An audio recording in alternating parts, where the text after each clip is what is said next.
This will be the first use of our very own wedding pics, if I can hold it.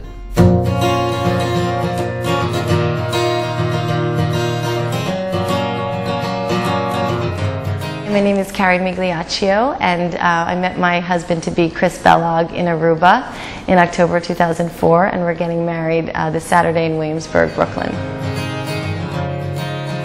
About 3.5 years ago, I was on a tour with John Mayer, and we were flying to Aruba to do the Aruba Music Festival. The first night we got there, I actually saw him at the bar, and he wasn't part of our group, and at first I thought he was a local for some reason, and I thought, oh, he's my type. And went down to the beach for a beer and just to relax. And we picked a table, and right across from the table on a beach chair was Carey.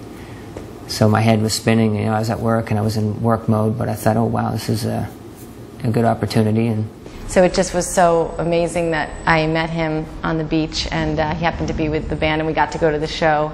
Neither of us had business cards. We just scribbled down an email address. And he sent me flowers when we got back and poems, and I said, oh, this isn't going to work because he's long distance.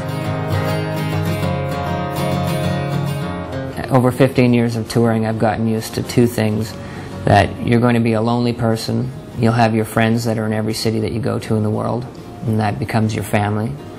So that's the first thing you get used to. Your relationships never work. I just had a weird feeling inside of me that if I didn't persist on this, that it would be just another one of the times in my life that, something just didn't work out. He was in town for Christmas Eve and Christmas, and I'd only met him that one night in Aruba, and he was all by himself on Christmas Eve, and I invited him to come home to New Jersey. It was a big step because I have a big Italian family. We have the big, traditional 7-course Italian meal the night before Christmas. This makes me even more excited about getting to know Carey, because she has this incredible backing system. Her family's there for her. They have these events that are absolutely nuts all the time. Everybody comes over. It just felt like no one else was in the room when we were together. And I didn't care what my family thought. Like usually, I have to get the approval, and I didn't care. I think we had our first kiss that night too. Just a quick kiss on my way out the door.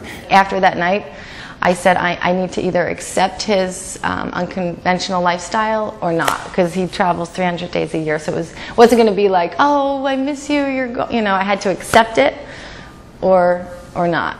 All I could think about was going home to see her, and I believe I sent a text message at about 5 in the morning my time and told her I loved her, which I think it might have been the first time that I actually said that.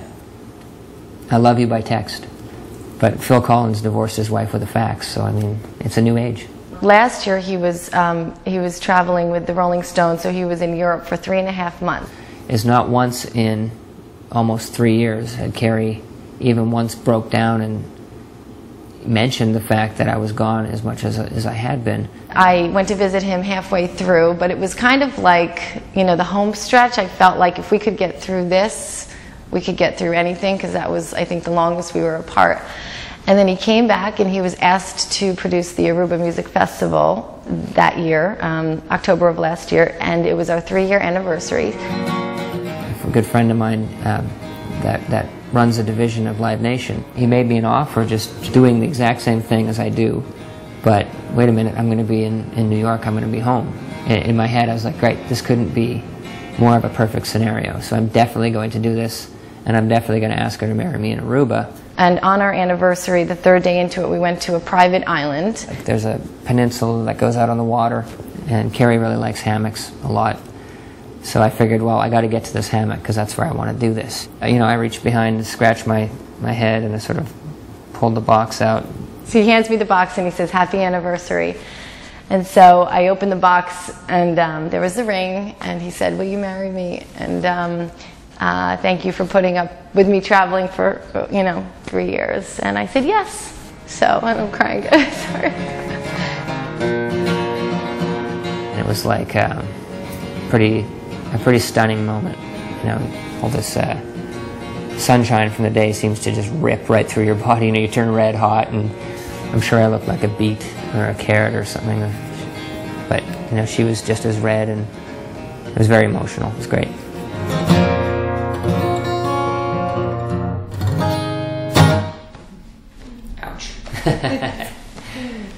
Mm.